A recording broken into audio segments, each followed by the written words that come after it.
এটা ছিল মেঘালয় ট্রিপে আমাদের প্রথম দিন।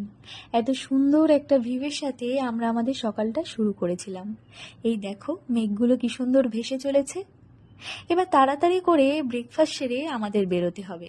এখানে না ওয়েদারের উপর কোনো ভরসা নেই। এই রোদ, আবার দেখা যাচ্ছে একটু পরেই বৃষ্টি। এই দেখো, এত কিছুর মধ্যে তো বলতেই ভুলে গেছি আমরা আজকে কোথায় যাচ্ছি। আমরা আজকে যাচ্ছি লাইট লুমে। ওখানকারই মন মুগ্ধ করা শান্ত পরিবেশ আজকে তোমাদের সাথে শেয়ার করব। আশা করি তোমাদের খুব ভালো লাগবে। এদিকে আমিও রেডি হয়ে গেছি, আর এই যে এইদিকে আবার বৃষ্টিও শুরু হয়ে গেছে। তবে যাই হোক, পাহাড়ের এই বৃষ্টির মধ্যে না একটা আলাদা ব্যাপার রয়েছে। মেঘের কারণে ওই পাহাড়গুলো যখন ঢেকে যায় আর চারপাশের পরিবেশ এক রহস্যময় শান্ত রূপ ধারণ করে, এই ব্যাপারটা আমার বেশ ভালো লাগে। অবশেষে একটু রোদের দেখা পেতেই আমরা বেরিয়ে পড়লাম। এই যে পৌঁছে গেছি আমরা লাইট লুমে। কি সুন্দর, শুধু ভিউটা দেখো তোমরা। আমার তো দেখেই মনটা ভরে গেল।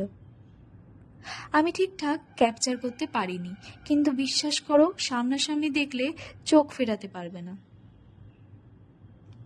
এবার এক কাপ চাও নিয়ে নিয়েছি। এখন এখানে বসে এই ভিউটা এনজয় করব। আচ্ছা, তাহলে তোমাদের সাথে আবার আমার দেখা হবে নতুন কোনো ব্লগে। ততক্ষণের জন্য তোমরা ভালো থেকো, সুস্থ থেকো।